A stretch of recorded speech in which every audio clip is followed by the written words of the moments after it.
구독자 여러분, 안녕하세요. 저희 가족일기 채널에 오신 것을 환영합니다. 시누이가 제 밥그릇에서 닭다리를 낚아채 가더니 비아냥거렸습니다. 알도 못 낳는 암탉이 어디 감히 이걸 먹으려고 해? 저는 단 한마디만 시누이의 예비 남편에게 건넸고 그 순간 시누이의 얼굴은 새파랗게 질렸습니다. 사람들은 결혼은 도박과 같다고 말합니다. 똑똑하고 예뻐도 운이 따라주지 않으면 소용없다고요. 저는 제 운명의 도박에서 처참하게 패배한 패배자라고 생각했습니다. 3년간 시집살이는 소나 말처럼 사는 세월이었습니다. 저는 아내로서의 의무라고 생각하며 참고 견뎠습니다.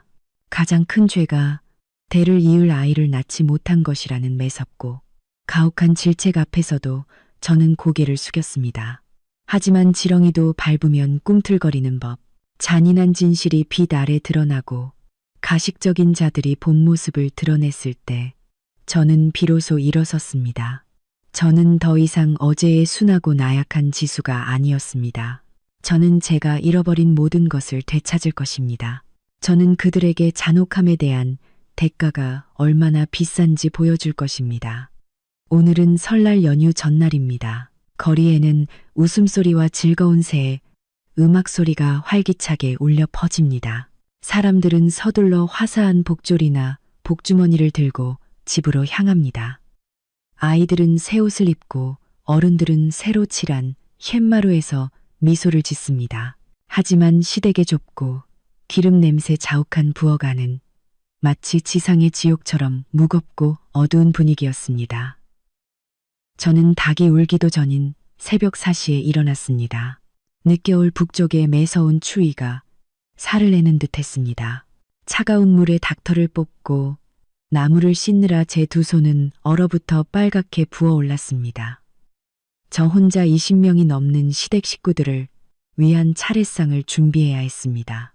시어머니 박 여사는 거실에 앉아 다리를 꼬고 차를 마시며 TV를 보고 있었습니다. 박 여사는 이따금 부엌 쪽으로 고함을 쳤습니다. 너 지금 뭘 하길래 거북이처럼 꾸물거려. 제사 시간이 다 되어 가는데 음식 냄새가 왜 아직도 안 나. 3년이나 며느리 노릇을 했는데도 그 대뜬 버릇은 못 고치니. 저는 한숨을 참기 위해 입술을 꽉 깨물었습니다. 저는 공손하게 대답했습니다. 지금 갈비찜을 하고 있어요. 어머니, 15분만 더 기다려주시면 모든 것이 끝납니다. 그 누구도 저를 돕기 위해 내려오지 않았습니다. 제 남편 민주는 친구들과 이른 새에 인사 술자리에 가느라 바빴고 귀하신 시누이 혜진은 방에 드러누워 휴대폰을 만지작거리며 밥 먹을 시간만 기다리고 있었습니다. 저는 냄비와 프라이팬 더미 속에서 뱅글뱅글 도는 팽이 같았습니다. 날씨는 추웠지만 땀이 비 오듯 쏟아졌습니다. 몇 시간 동안 계속 서 있었더니 허리가 부러질 듯 아팠습니다. 정오 12시가 되어서야 차례상이 차려졌습니다. 5상 가득 맛있는 진미가 올라왔습니다. 노랗게 윤이 나는 삶은 닭, 바삭하게 튀겨진 전, 가지런히 썰린 산적, 김이 모락모락 나는 떡국, 시댁 식구들이 줄지어 모여들었습니다. 웃음소리가 온 집안에 가득했습니다. 모두 자리에 앉아 분주하게 서로에게 젓가락을 권했습니다. 이 음식들을 만든 사람이 어디에 있는지, 무엇을 먹었는지 아무도 신경 쓰지 않았습니다. 저는 부엌에서 조용히 뒷정리를 마치고 나서야 조심스럽게 방으로 올라갔습니다.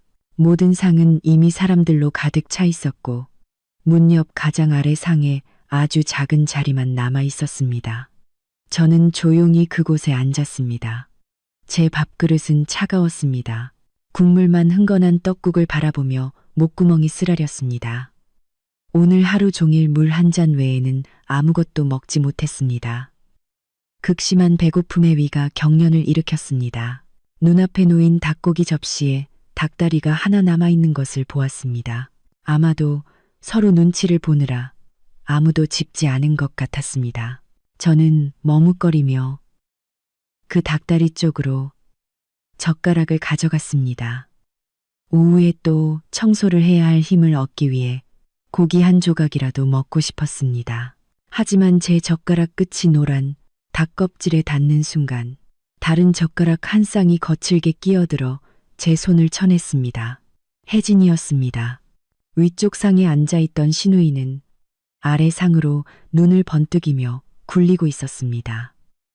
혜진은 태연하게 그 닭다리를 집어 자신의 밥그릇에 툭 던져 넣었습니다. 그녀는 기름진 닭고기를 질겅질겅 씹으며 저를 경멸하는 눈빛으로 곁눈질했습니다.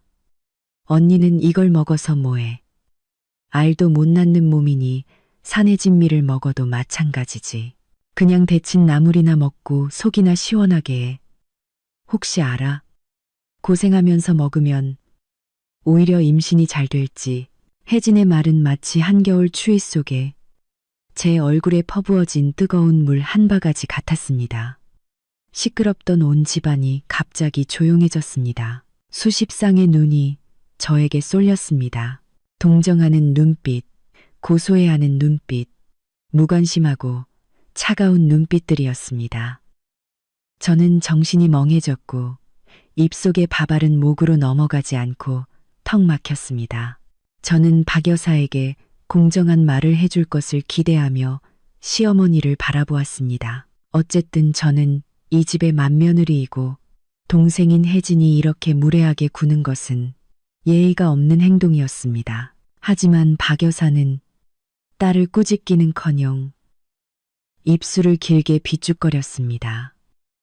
그녀는 산적 한 조각을 혜진의 밥그릇에 넣어주며 느긋하게 말했습니다. 혜진이 말이 맞다. 진실은 듣기 거북한 법이지. 결혼한 지 3년이 지났는데 내 배는 여전히 활주로처럼 평평하구나. 열매 맺지 못하는 마른 나무처럼.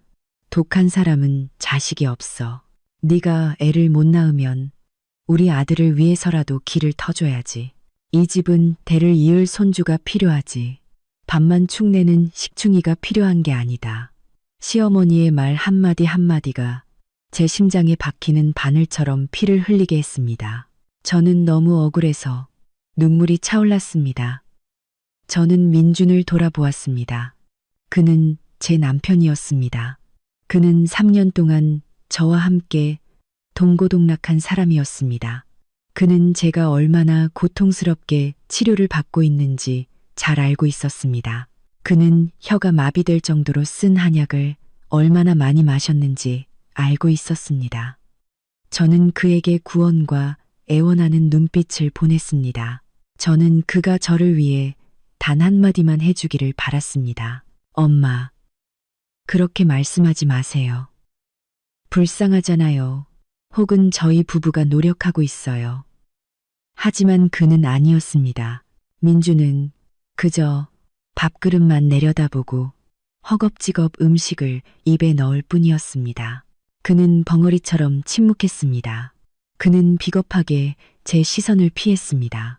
그는 많은 사람들 앞에서 아내가 어머니와 여동생에게 모욕을 당하는 것을 내버려 두었습니다. 그 순간 저는 제 가슴 속에서 무언가 깨지는 소리를 들었습니다. 그것은 접시가 깨지는 소리가 아니었습니다. 그것은 믿음과 부부간의 정이 깨지는 소리였습니다. 저는 밥그릇을 상위에 쾅 소리가 나게 내려놓았습니다. 저는 자리에서 일어나 시댁 식구들 한 명, 한 명의 얼굴을 똑바로 바라보았습니다. 아무도 더 이상 말하지 않았습니다. 그들은 제가 없는 사람인 것처럼, 아니면 감정 없는 애완동물인 것처럼 다시 먹고 마시고 웃었습니다. 저는 터덜터덜 뒷마당으로 걸어 나왔습니다. 차가운 바람이 제 얼굴을 때렸습니다. 눈물은 더 이상 흐르지 않고 안으로 역류하여 차가운 얼음 덩어리가 되었습니다. 저는 이 삶을 단 1초도 더 계속할 수 없다는 것을 알았습니다. 제 마음은 정말 죽었습니다. 저는 낡은 우물가 옆 뒷마당 계단에 무릎을 꿇고 앉았습니다. 집 안에서는 그릇 부딪히는 소리와 술잔을 부딪히는 축하 소리가 끊임없이 들려왔습니다. 그들은 저의 고통 위에서 즐거워하고 있었습니다. 제 머릿속에는 아까 혜진이 했던 말이 계속 맴돌았습니다. 알도 못 낳는 몸이니 보약을 먹어도 마찬가지지. 그 매서운 말은 단순히 혜진의 평소의 앙칼진 성격 때문만은 아니었습니다. 그 안에는 더 깊은 비아냥거림이 담겨 있었습니다. 혜진은 왜 그렇게 임신에 대해 자신만만했을까요? 그녀는 지난달에야 도연과 약혼했을 뿐 정식 결혼식은 아직 올리지도 않았습니다. 저는 문득 사흘 전에 일어난 일이 떠올랐습니다. 그날 저는 설날 용품을 사러 읍내 장터에 갔습니다. 구터미널 근처 길모퉁이를 지나는데 낯익은 사람의 모습이 보였습니다. 혜진이었습니다. 그녀는 커다란 나무 밑에 몸을 웅크리고 서 있었습니다. 그녀의 모습은 매우 피곤하고 초췌해 보였습니다. 저는 차를 세우고 혹시 아픈 데가 없는지 물어보려고 했지만 혜진이 나무 밑에 대고 구토하는 것을 보고 멈칫했습니다. 그녀는 심하게 헛구역질을 했고 어깨가 떨렸습니다. 더 이상한 것은 혜진의 손에 커다란 검은 비닐봉지가 들려 있었다는 것입니다. 그 봉투에서는 특유의 강한 향이 풍겨 나왔는데 바로 두리안 냄새였습니다. 저는 혜진이 두리안을 얼마나 싫어했는지 아주 잘 기억합니다. 예전에 제가 두리안을 사서 먹은 적이 있습니다. 혜진은 냄새를 맡자마자 코를 막고 수십 미터를 도망가며 소리를 질렀습니다. 언니, 그 지독한 걸 당장 치워. 냄새만 맡아도 구역질 나서 못 참겠어. 누가 그 끔찍한 걸 먹을 수 있겠어. 그런데 오늘 혜진은 자기 손으로 두리안을 사러 왔고 그것도 아주 큰 것으로 샀습니다. 저는 호기심에 과일 가판대 뒤에 숨어 관찰했습니다. 혜진은 구토를 멈춘 후 휴지로 입을 닦았습니다. 얼굴은 창백했지만 두리안 봉지를 바라보는 눈빛은 반짝였습니다. 그녀는 주위를 두리번거리며 아는 사람이 없는지 살피더니 오토바이 택시를 잡아타고 사라졌습니다. 그때 저는 그저 혜진이 누군가를 대신 사주거나 갑자기 성격이 변했나 보다 하고 생각했습니다. 하지만 지금 와서 모든 사건을 연결해 보니 뭔가 이상했습니다. 혜진은 요즘 헐렁한 통 넓은 원피스를 자주 입어 허리 부분을 가렸습니다. 그녀는 또한 피곤하다고 자주 말했고 정오까지 늦잠을 잤습니다. 안색은 창백했고 이유 없이 짜증을 냈습니다. 거기에 격렬한 헛구역질과 기이하게 갑작스러운 식성 변화까지 3년 동안 아이를 간절히 바라온 여자로서 저는 임신 징후에 대해 매우 잘 알고 있었습니다. 혜진의 증상은 임신 초기 3개월 여성의 입덧 증상과 똑같았습니다. 하지만 문제는 시간이었습니다. 혜진과 도연은 지난달에야 약혼했을 뿐입니다. 그 전에 도연은 3년 동안 일본에서 해외 노동자로 일하다가 돌아왔고 두 사람은 겨우 한 달 남짓 다시 만났을 뿐입니다. 만약 혜진이 임신했다면 태아는 아주 작아서 그렇게 심하게 입덧을 할 수 없었습니다. 태아가 도연이 귀국하기 전에 이미 형성되었다는 가설 외에는 말입니다. 저는 저 자신의 대담한 생각에 몸서리쳤습니다. 만약 혜진이 임신한 것이 맞다면 그 태아의 아버지는 누구일까요? 확실히 도연일 수는 없었습니다. 저는 혜진이 친한 친구 집에서 잔다는 핑계로 밤새 외박했던 일들을 떠올렸습니다. 혜진이 늦은 밤 몰래 전화 통화를 하던 것도 기억났습니다. 그녀는 항상 속삭이듯 말했고 제가 방 옆을 지나가는 것을 보면 서둘러 전화를 끊었습니다. 끔찍한 진실이 제 머릿속에 또렷이 드러나기 시작했습니다. 혜진은 도연이 없는 동안 외도했거나 부정한 관계를 맺었음에 틀림없습니다. 그리고 이제 그녀는 도연과의 결혼을 이용해 뱃속의 아이를 합법화하려 하고 있었습니다. 그녀는 도연에게 다른 남자의 아이를 대신 틔우게 하려 하고 있었습니다. 이 가족은 항상 저를 열매 맺지 못하는 독한 나무라고 비난했습니다. 그들은 항상 그들의 가풍과 덕행을 자랑스러워했습니다. 박 여사는 늘 자신의 딸이 이 지역에서 가장 착하고 얌전하다고 자랑했습니다. 그런데 진실은 이토록 아이러니하고 더러운 것이었을까요? 저는 자리에서 일어나 옷에 묻은 먼지를 털어냈습니다. 형언할 수 없는 힘이 제 등줄기를 타고 흘렀습니다. 그들이 저를 진흙탕에 처박았으니 저는 더 이상 그들의 체면을 지켜줄 필요가 없었습니다. 저는 판세를 뒤집을 열쇠를 손에 쥐고 있었습니다. 저는 심호흡을 하여 평정심을 되찾았습니다. 저는 화장실로 가서 얼굴을 깨끗이 씻었습니다. 저는 생기를 더하기 위해 립스틱을 살짝 발랐습니다. 거울 속에 저를 바라보며 차가운 미소를 지었습니다. 과거의 지수는 죽었습니다. 이제 남은 것은 자신을 위한 정의를 찾으러 가는 한 여인뿐이었습니다. 저는 고개를 꼿꼿이 세운 채 위층으로 곧장 걸어갔습니다. 이제부터 진짜 멋진 연극이 시작될 것입니다. 저는 입가에 잔잔한 미소를 띠고 거실로 들어섰습니다. 사람들은 여전히 흥겹게 먹고 마시고 있었습니다. 술과 맥주는 친척 아저씨들의 얼굴을 붉게 만들었습니다. 박 여사는 이쑤시개를 사용하며 혜진의 결혼 준비를 이 마을에서 가장 크게 할 것이라고 자랑스럽게 이야기하고 있었습니다. 혜진의 예비 남편 도연은 그녀 옆에 앉아 다정하게 미래의 아내에게 음식을 집어주고 있었습니다. 그는 순박하고 성실한 육체 노동자처럼 보였습니다. 그는 온 처가 식구들에게 뻔뻔하게 속고 있다는 사실을 알지 못했습니다. 저는 식탁 옆으로 다가갔습니다.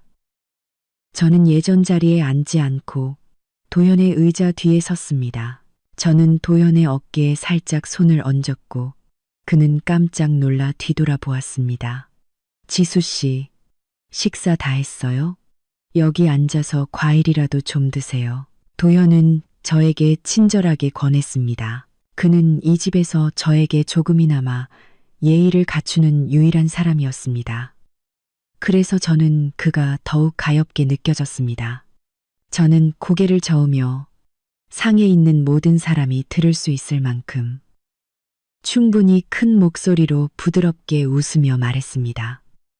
도연 씨, 고마워요. 저는 배가 불러요.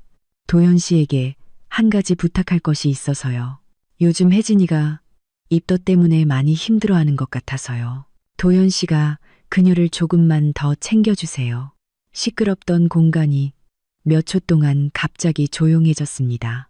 혜진은 입에 가져가던 탄산음료 잔을 멈칫했고 손이 떨려 물이 상 위로 쏟아졌습니다.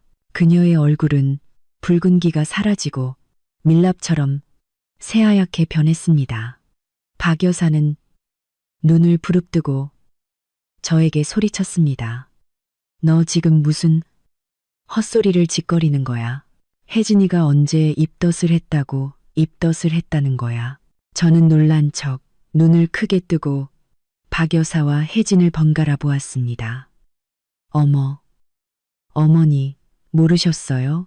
며칠 전에 장터에 갔다가 혜진 씨가 길모퉁이에서 심하게 구토하는 것을 봤어요. 너무 힘들어 보였어요. 손에는 커다란 두리안 봉지까지 들고 있었고요. 평소에 혜진 씨는 두리안을 끔찍하게 싫어했잖아요. 사람들이 그러잖아요. 임신한 여성은 식성이 하늘과 땅 차이로 바뀐다고요. 신 것을 찾거나 전에 몹시 싫어하던 것을 찾는 것은 흔한 일이죠. 저는 도연을 향해 천천히 그리고 분명하게 단어 하나하나를 강조했습니다.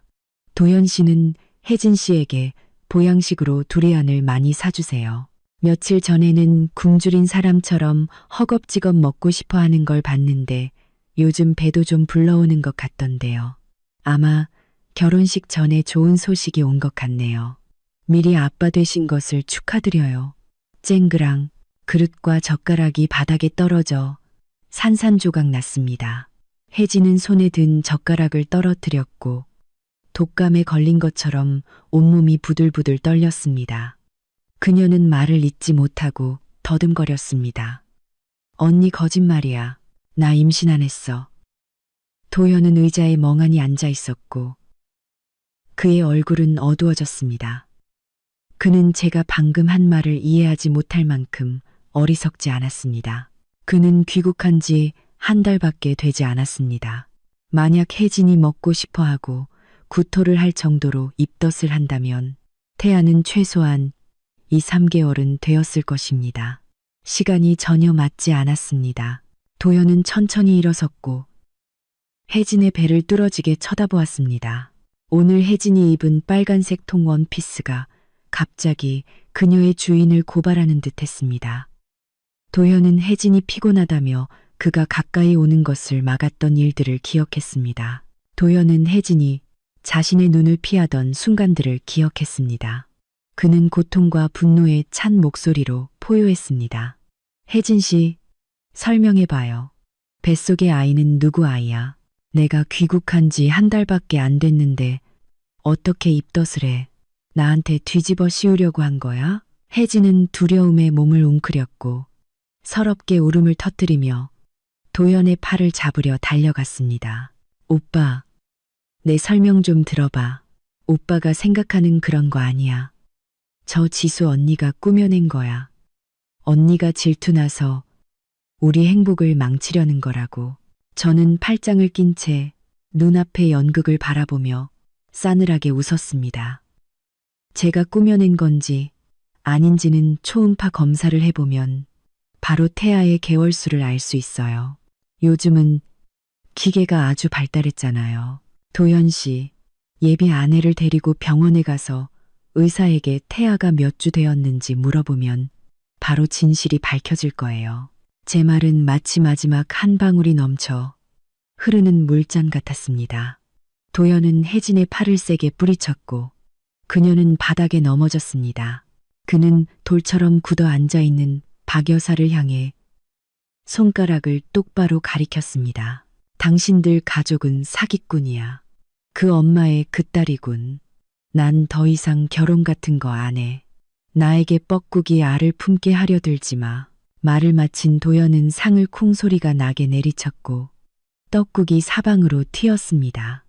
그는 뒤도 돌아보지 않고 즉시 씩씩거리며 집을 나갔습니다. 시댁 식구들은 모두 당황하여 소란을 피웠습니다. 시댁 아주머니들은 혜진의 배를 가리키며 수군거렸습니다. 즐거웠던 송년 만찬은 순식간에 전쟁터처럼 엉망이 되었습니다. 박 여사는 그제야 정신을 차렸습니다. 그녀는 수치심과 분노로 얼굴이 빨개졌습니다. 그녀는 도연에게 화를 낼 수 없었기에 모든 분노를 저에게 쏟아냈습니다. 그녀는 달려와 제 머리채를 잡고 뒤로 젖혔습니다. 이 망할 년이, 네가 감히 우리 집 잔치를 망쳐? 네가 무슨 배짱으로 네 시누이를 모함해? 널 죽여버릴 거야. 저는 더 이상 예전처럼 가만히 당하고 있지 않았습니다. 저는 박 여사의 손을 세게 뿌리치고 그녀를 몇 걸음 뒤로 밀어냈습니다. 저는 불타는 증오심으로 그녀의 눈을 똑바로 바라보았습니다. 그 더러운 손 치우세요. 제가 틀린 말을 했나요? 당신 딸이 문란한 짓을 했으면 당신이 가서 바로 잡으세요. 도둑이 매를 드는 식으로 나오지 마세요. 이 집에서 당한 수모는 이제 충분해요. 온 집안이 저의 반응에 침묵했습니다. 그들의 눈에는 제가 항상 시키는 대로 하는 착한 며느리일 뿐이었습니다. 저는 시어머니를 밀쳤을 뿐만 아니라 큰 소리를 내본 적도 없었습니다. 민주는 어머니가 밀쳐 넘어지는 것을 보고 달려왔습니다. 그는 자초지종을 묻지도 않고 저를 때리려는 듯 손을 들었습니다. 너 정말 막 나가는구나. 감히 우리 엄마를 때려. 당장 사과해. 저는 민준을 노려보았고 그의 팔은 공중에서 멈췄습니다. 때려봐. 오늘 감히 내 몸에 손대면 이 마을 전체에 당신의 비밀을 폭로할 거야. 내가 아무것도 모를 거라고 생각했어. 민주는 얼어붙었고 그의 눈빛은 흔들리며 극도의 당혹감을 드러냈습니다. 그는 제가 무엇을 암시하는지 어렴풋이 짐작했기에 천천히 손을 내렸습니다. 박 여사는 격분하여 소리쳤습니다. 나가. 당장 우리 집에서 나가. 우리 집은 너 같은 버릇없는 며느리를 둘 수 없어. 당장 내 눈앞에서 사라져. 저는 크게 웃었습니다. 쓰라린 웃음소리가 집 전체에 울려 퍼졌습니다. 어머니가 저를 쫓아낼 필요 없어요. 저도 당장 나갈 참이니까요. 이 집에서 1초라도 더 있는 것이 역겨워요. 당신들은 모두 가식적이고 악독한 무리예요. 저는 돌아서서 곧장 방으로 올라가 짐을 챙겼습니다. 저는 정말 저에게 속한 것들만 챙겼습니다. 옷가지, 개인 소지품, 그리고 제가 아끼는 책 몇 권. 저는 시댁 식구들의 무시무시한 침묵 속에서 여행 가방을 끌고 계단을 내려왔습니다. 제가 현관문까지 가방을 끌고 나왔을 때 박 여사가 달려왔습니다. 그녀는 제 뺨을 후려쳤고 뺨이 화끈거리고 아팠습니다. 이 싸대기는 네가 우리 집 명예를 훼손한 죄에 대한 평생 기억할 교훈이다. 제 뺨은 뜨겁고 아팠지만 저는 울지도 말서 싸우지도 않았습니다. 저는 마지막으로 그녀를 가엾은 눈빛으로 바라보았습니다. 이 싸대기 고맙습니다. 덕분에 이 지옥 같은 곳에서 완전히 벗어날 수 있게 되었어요. 어머니는 그 헛된 명예나 계속 지키고 계세요. 곧 그 업보가 돌아올 테니까요. 저는 오래전에 써놓았지만 감히 내밀지 못했던 이혼 서류를 가방에서 꺼냈습니다. 저는 그것을 민준에게 던졌습니다. 사인해 나를 법정으로 끌고 가서 당신 집안 전체에 망신을 사게 만들지 마. 민준은 떨리는 손으로 서류를 잡았고 목이 메인 채 중얼거렸습니다. 진정해. 부부끼리 문 닫고 이야기하자. 오늘이 설날 연휴인데 네가 나가면 사람들이 비웃을 거야. 저는 당신 같은 비겁한 남편과 시들어 사는 것보다 세상 사람들에게 비웃음을 사는 것이 낫습니다. 저는 더 이상 참지 않겠습니다. 이혼해요. 저는 단호하게 뒤돌아 여행 가방을 끌고 문 밖으로 나섰습니다. 북서풍이 차가운 바람을 휘몰아쳤지만 제 마음은 수천 킬로그램의 짐을 내려놓은 듯 가벼워졌습니다. 그해 설날 밤 저는 텅 빈 거리를 방황했습니다. 하늘에서는 불꽃놀이가 터지기 시작했습니다. 사람들은 새해를 기쁘게 맞이했지만 저는 외롭지만 당당하게 제 새로운 삶을 맞이했습니다. 저는 휴대폰을 꺼내 박 여사가 저를 욕하고 쫓아낼 때 몰래 녹음했던 파일을 다시 재생했습니다. 이것은 앞으로 저를 보호할 중요한 증거가 될 것입니다. 저는 그것을 비밀 폴더에 조심스럽게 저장했습니다. 이 싸움은 이제 시작일 뿐입니다. 저는 며칠 동안 머무를 곳을 찾기 위해 시내 근처의 작은 월세방을 빌렸습니다. 방은 차갑고 텅 비어 있었지만 지금의 저에게는 천국이었습니다. 더 이상 욕설도 엿보는 눈빛도 없었습니다. 저는 악몽 없이 정말 깊은 잠을 잤습니다. 설날 아침 저는 세아에게 전화를 걸기로 결정했습니다. 세아는 대학 시절 가장 친한 친구였습니다. 저와는 정반대로 강하고 개성이 강한 친구였습니다. 지금 그녀는 이혼 및 재산 분쟁 전문 유명 변호사가 되어 있었습니다. 전화벨이 3번 울린 후 세아가 전화를 받았습니다. 그녀의 목소리는 잠에서 깬 듯했지만 여전히 활력이 넘쳤습니다.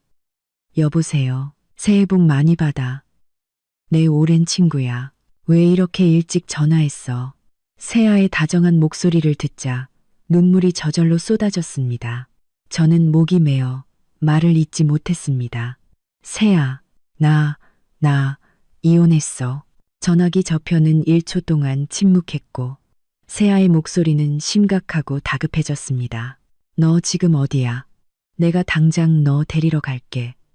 모든 일에는 다 이유가 있어. 울지 마. 30분 후 새아의 새빨간 차가 월세방 문 앞에 멈췄고 그녀는 달려와 저를 껴안았습니다. 초췌한 모습과 빨갛게 부어오른 뺨의 손자국을 본 새아의 눈은 분노로 이글거렸습니다. 이런 젠장, 누가 너를 이 지경으로 만들었어. 내가 고소해서 그들을 감옥에 쳐넣을 거야. 저는 새아에게 송년 만찬 이야기, 닭다리 이야기, 혜진의 임신 이야기, 그리고 민준의 불임에 대한 의혹, 확실한 증거는 없었지만 까지 모든 이야기를 처음부터 끝까지 들려주었습니다. 새아는 이야기를 다 듣고 상을 쿵 하고 내리쳤습니다. 그녀는 분통을 터뜨리며 방을 왔다 갔다 했습니다. 내가 너무 착해서 그들이 널 깔보고 무시한 거야. 3년 동안 어떻게 그렇게 살았니? 이 일은 내가 맡을게. 원금의 이자까지 모두 되찾아 주겠어. 새아는 종이와 펜을 꺼내 계획을 세우기 시작했습니다. 그녀는 변호사였기에 사고방식이 매우 논리적이고 날카로웠습니다.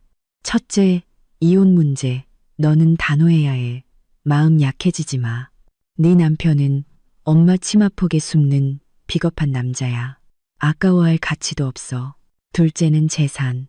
너희 둘이 살던 집은 공동 명의로 되어 있지. 저는 고개를 끄덕였습니다. 맞아. 하지만 집값의 70%는 우리 부모님이 주신 돈이야. 시댁은 30%만 보수물 뿐이야. 그런데도 박 여사는 항상 그 집이 자기 것이라고 우겨. 새아는 비웃었습니다. 걱정 마. 돈 문제는 분명하고 명쾌하게 처리해야지. 내가 그들이 한 푼도 남김없이 토해내게 할 거야. 내 부모님이 돈을 이체한 증거 서류는 가지고 있어? 응. 은행 거래 내역까지 다 가지고 있어. 좋아. 그럼 우리가 유리한 고지를 점했어. 그리고 내 신우이 문제. 감히 너를 모욕하다니. 내가 예의를 가르쳐 줄 거야. 혜진이가 도연과 결혼할 예정이라고 했지?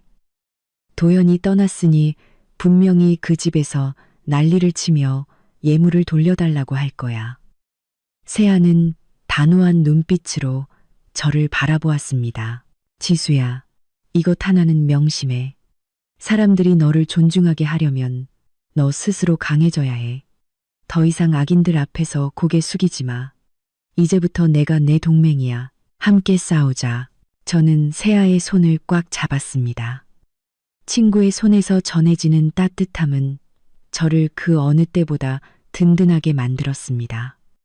저는 이 싸움에서 더 이상 혼자가 아니었습니다. 저는 굳건한 버팀목과 저 자신을 위한 정의를 되찾기 위한 완벽한 계획을 가지게 되었습니다.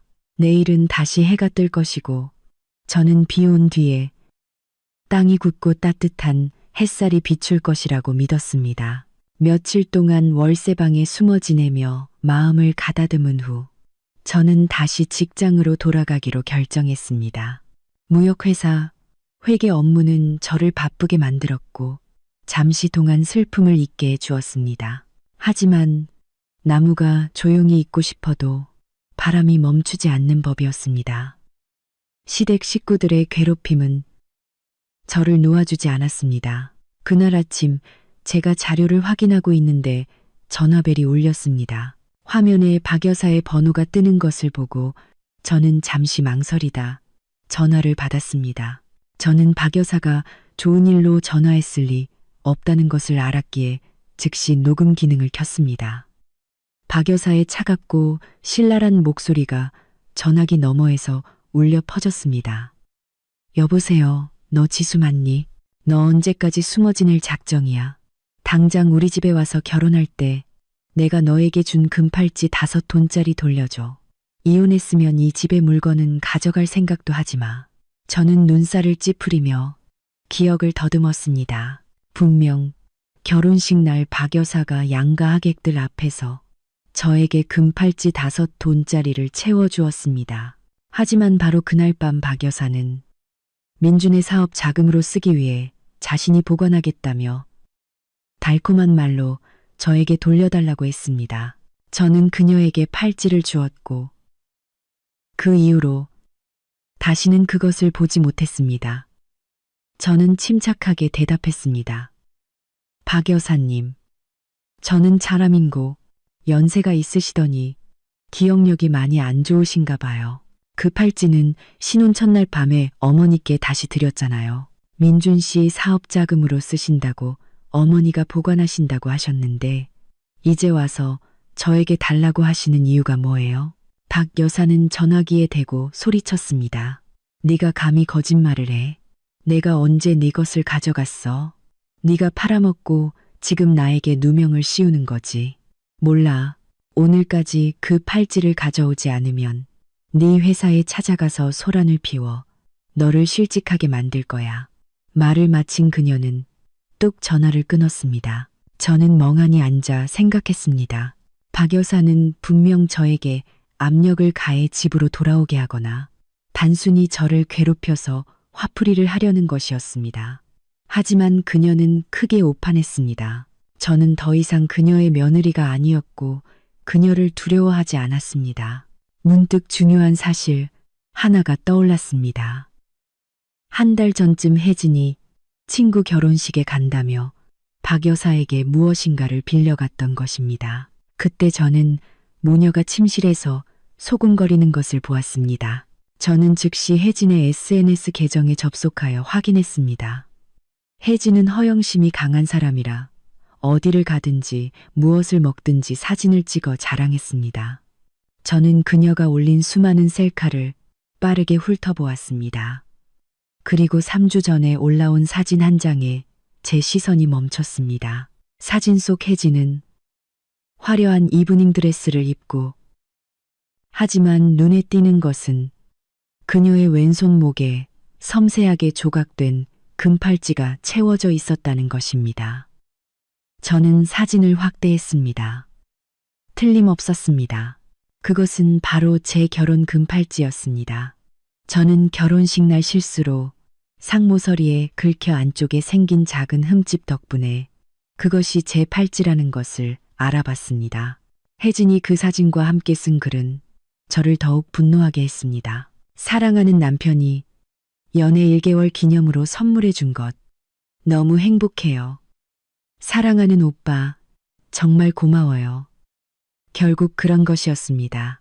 혜진은 제 팔찌를 가져다가 도연이 선물한 것이라고 거짓말하며 사람들을 속이고 있었습니다. 그리고 박 여사는 공범이거나 딸에게 준 것을 잊어버리고 저에게 돌려달라고 하는 것이었습니다. 저는 그 사진을 증거로 캡처했습니다. 저는 그 사진을 도연에게 메시지로 바로 보냈습니다. 이때쯤 도연과 혜진은 이미 헤어졌지만 저는 그가 속았다는 사실에 여전히 분개하고 있다는 것을 알았습니다. 저는 한 줄을 더 추가했습니다. 도연 씨, 이 사진 속 팔찌가 익숙한가요? 이건 제 결혼 반지예요.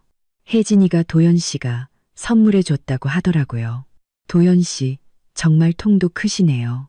1분도 채 안 돼요. 도연에게서 전화가 걸려왔습니다. 그는 억울한 목소리로 말했습니다. 지수 씨, 제가 언제 그 여자에게 이 팔찌를 선물했어요? 제가 5돈짜리 금을 사줄 돈이 어디 있어요? 또 거짓말을 하는군요. 제가 당장 전화해서 혼내줄게요. 상공미, 도연 씨, 진정하세요. 이 일은 제가 해결할게요.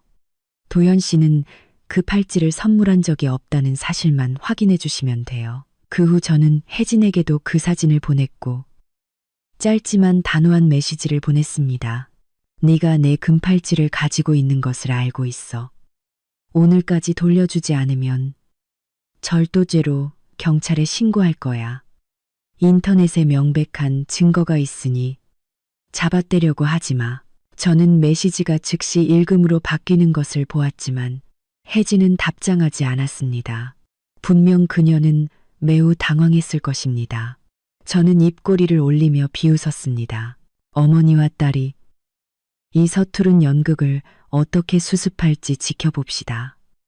제가 메시지를 보낸 지 약 2시간 후 회사 경비원이 저에게 가족이 찾아왔다고 전화했습니다. 저는 혜진이 왔음을 직감했습니다. 하지만 그녀가 이 정도로 무모한 행동을 할 줄은 몰랐습니다. 제가 로비로 내려가자 혜진은 문 앞에서 팔짱을 끼고 서 있었습니다. 그녀의 얼굴은 도연에게 파혼당한 후 며칠 동안 울었는지 퉁퉁 부어 있었습니다. 저를 보자마자 그녀는 성난 짐승처럼 달려들었습니다. 이 빌어먹을 년아, 내 명예를 돌려줘. 너 때문에 도연 오빠가 날 버렸고 너 때문에 모든 것을 잃었어. 너는 악마 같은 년이야. 혜진은 소리를 지르며 난리를 쳤고 로비의 모든 사람이 돌아보았습니다. 여직원들은 두려움에 구석으로 피했고 경비원은 말리려 했지만 혜진은 미친 사람처럼 몸부림치며 소리쳤습니다. 여러분, 이 여자의 진짜 얼굴을 보세요. 남편에게 버림받은 후 신우이를 물어뜯으려고 했어요. 제가 임신했다고 거짓말을 해서 우리 부부 사이를 갈라놓으려 했어요. 이 여자는 남의 남편을 뺏는 여우 같은 년이라고요. 저는 팔짱을 낀 채 태연하게 혜진의 연극을 바라보았습니다. 예전 같았으면 부끄러움에 몸둘 바를 몰랐을 것입니다. 하지만 지금은 그저 우스꽝스러웠습니다. 이 연극은 너무 서툴고 값쌌습니다. 동료들은 수군거리기 시작했고 몇몇은 저를 의심하는 눈초리로 바라보았습니다. 저는 이 헛소문을 잠재우기 위해 즉시 행동해야 한다는 것을 알았습니다. 저는 휴대폰을 꺼내 아침에 박 여사와 통화했던 녹음 파일을 스피커폰으로 재생했습니다. 팔찌를 돌려달라는 부분이 아니라 제가 경찰에 신고하겠다고 위협했을 때 박 여사가 실수로 흘린 말이 녹음된 부분이었습니다. 저는 혜진에게 메시지를 보낸 직후에 한 번 더 전화를 녹음해 두었습니다. 조용하던 회사 로비에 박 여사의 목소리가 또렷하게 울려 퍼졌습니다. 네가 가서 그 회사에서 난리를 쳐. 그 여자를 망신 주고 해고당하게 해야 정신을 차릴 거야. 계속 그 여자가 바람을 피웠다고 말해. 누가 그걸 확인할 수 있겠어. 그 여자를 막다른 골목으로 몰아넣어야 돈을 토해낼 거라고. 회사 로비는 놀라움으로 웅성거렸고 모든 경멸의 시선은 즉시 혜진에게로 향했습니다. 혜진은 할 말을 잃었고 얼굴에서 핏기가 가셨습니다. 그녀는 제가 이렇게 철저하게 준비하고 있을 줄은 예상하지 못했을 것입니다. 저는 혜진에게 다가갔고 제 목소리는 차갑고 단호했습니다. 이제 똑똑히 들었니? 내 어머니가 너에게 이렇게 가르쳤니? 여기 와서 다른 사람의 명예를 훼손하는 것은 형사 범죄야. 지금 당장 내가 경찰에 전화해 줄까? 혜진은 더듬거리며 뒤로 물러섰습니다. 언니, 감히 못할 것이 무엇이 있겠니? 다시 한번 묻겠어. 금팔찌 어디 있어? 당장 나에게 돌려줘. 혜진은 떨리는 손으로 핸드백을 열고 작은 상자를 꺼내 저에게 던졌습니다. 여기 돌려줄게. 가져가서 죽어버려. 저는 상자를 주워 열어 확인했습니다. 제 팔찌가 맞았습니다. 저는 미소를 지으며 상자 뚜껑을 닫고 혜진의 얼굴을 똑바로 바라보았습니다. 고맙다. 나의 귀하신 신우이야. 다음번에는 연극을 하려면 대본을 잘 외우고 내 수준에 맞는 상대를 고르렴. 그리고 지금 당장 경비원들이 너를 끌어내기 전에 내 회사에서 사라져.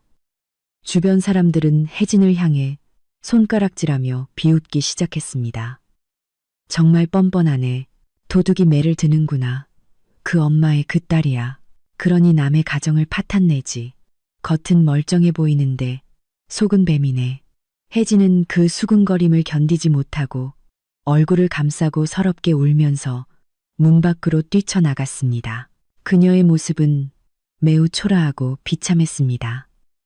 저는 돌아서서 회사에 소란을 피워 죄송하다고 고개 숙여 사과했습니다.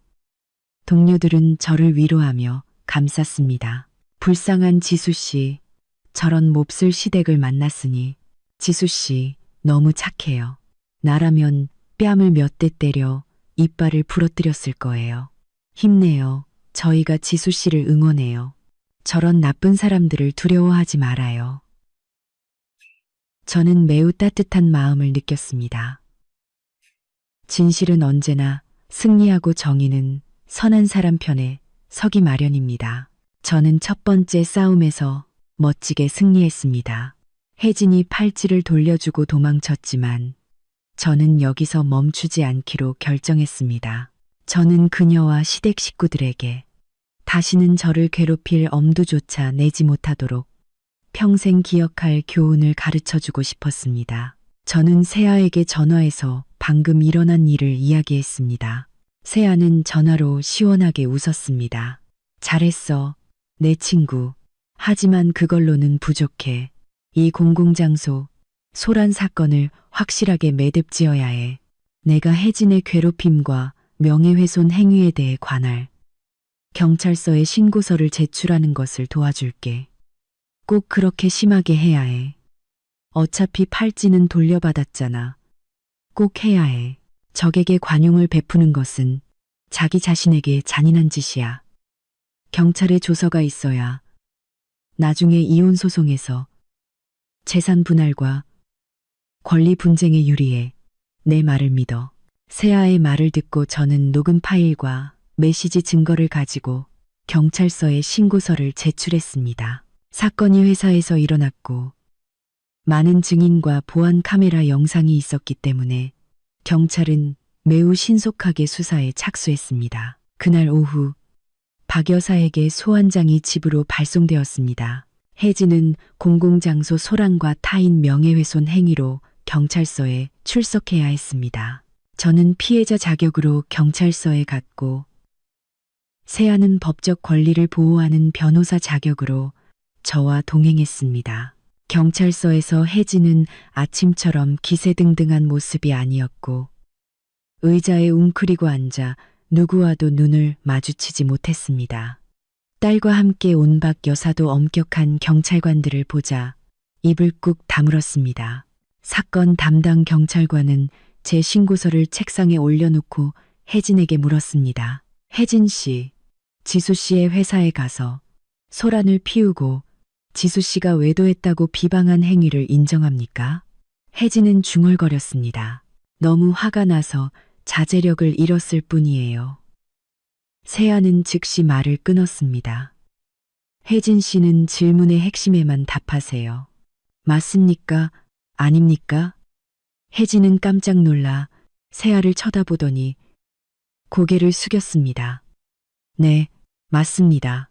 지수 씨의 금팔찌를 가져가서 남편에게 선물 받은 것이라고 거짓말하며 SNS에 올린 것을 인정합니까? 그냥 잠시 빌린 것뿐이에요. 소유주의 동의 없이 빌리고 돌려달라고 했을 때 욕설과 위협을 가하는 것은 절도 및 재산 횡령죄입니다. 혜진 씨. 이 행위는 형사처벌을 받을 수 있습니다. 형사처벌이라는 두 단어를 듣자 박 여사는 깜짝 놀라 벌떡 일어섰습니다. 아이고, 경찰관님.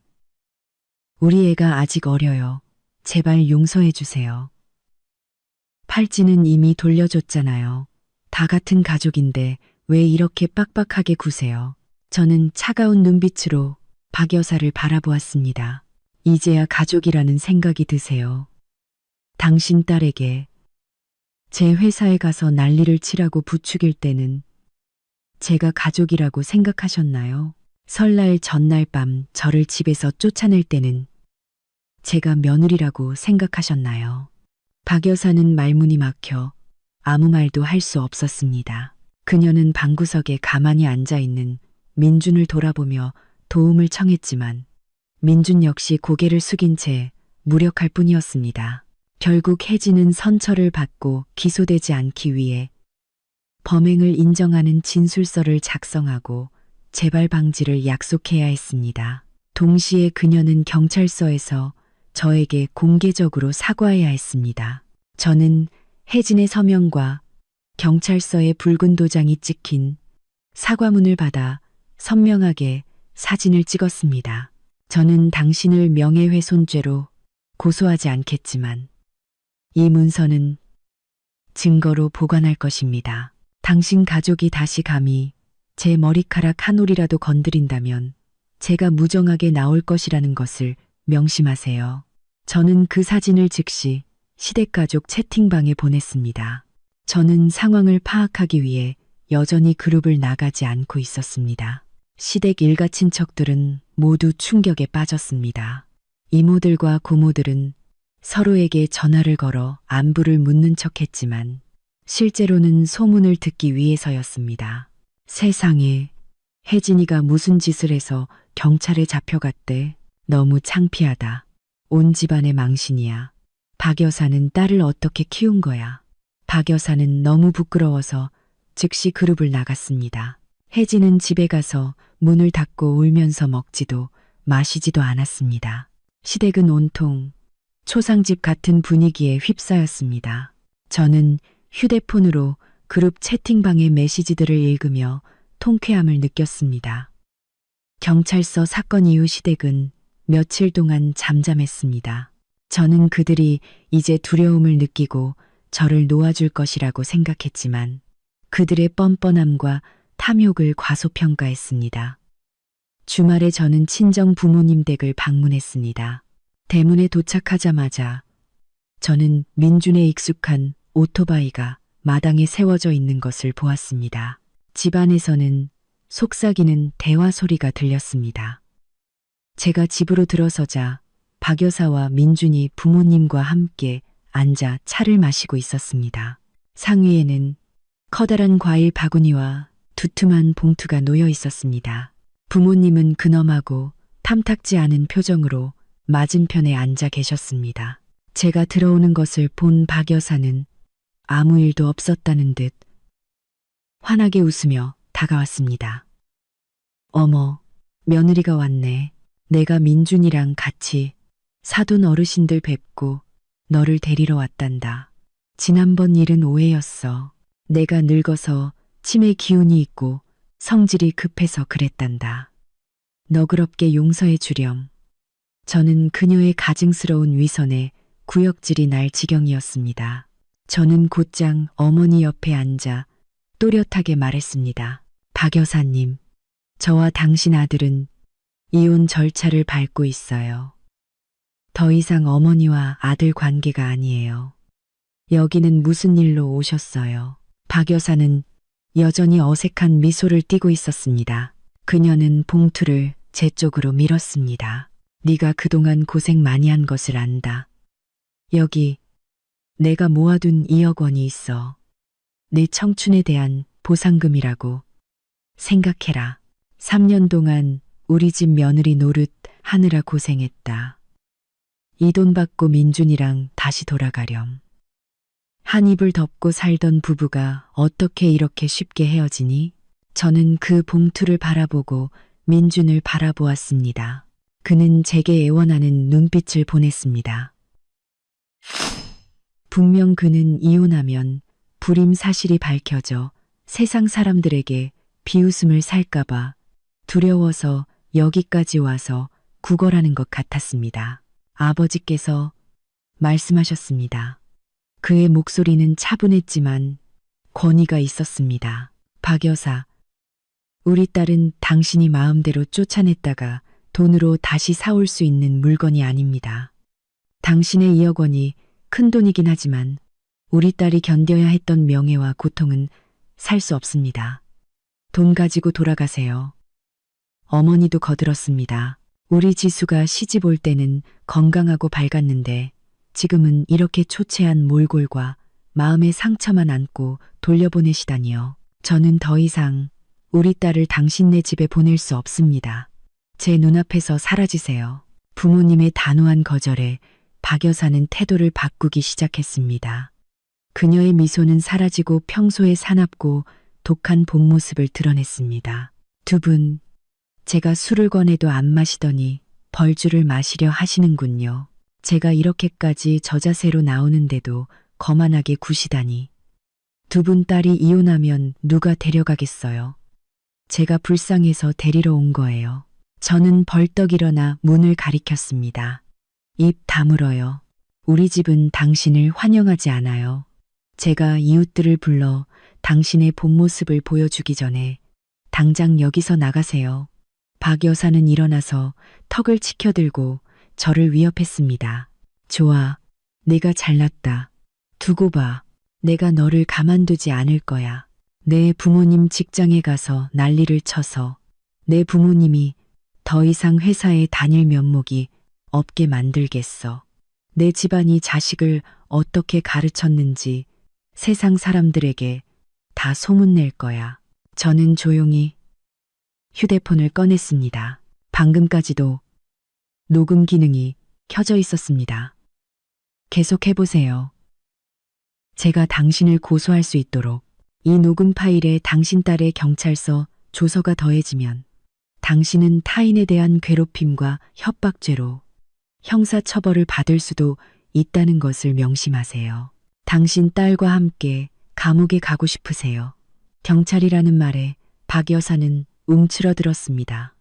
그녀는 제가 말한 것은 실행에 옮긴다는 것을 알고 있었습니다. 그녀는 분통을 터뜨리며 선물 바구니와 돈 봉투를 들고 등을 돌려 나갔습니다. 민주는 어머니를 따라 조용히 오토바이를 몰고 갔고 저에게는 한마디도 하지 못했습니다. 대문 뒤로 두 모자의 모습이 사라지는 것을 보며 저는 안도의 한숨을 쉬었지만 제 마음속에는 여전히 큰 의문이 남아 있었습니다. 민주는 왜 그렇게 이혼을 두려워했을까요? 왜 어머니를 따라 여기 와서 저에게 사과하는 굴욕을 감수했을까요? 분명 체면 이상의 무언가가 있을 것입니다. 저는 마침내 진실을 찾아내기로 결심했습니다. 3년 동안 제가 아이를 가질 수 없었던 진짜 이유에 대한 진실을. 다음 날 저는 박 여사가 절에 가고 혜진이 빚쟁이를 피해 도망갔다는 것을 확인하고 낮에 시댁에 다시 찾아갔습니다. 저는 남아있는 개인 물품을 정리한다는 핑계를 댔습니다. 민주는 집에 있었지만 저를 막을 엄두를 내지 못했습니다. 저는 곧장 우리 부부의 예전 침실로 들어갔습니다. 방은 차갑고 사람의 온기가 없었습니다.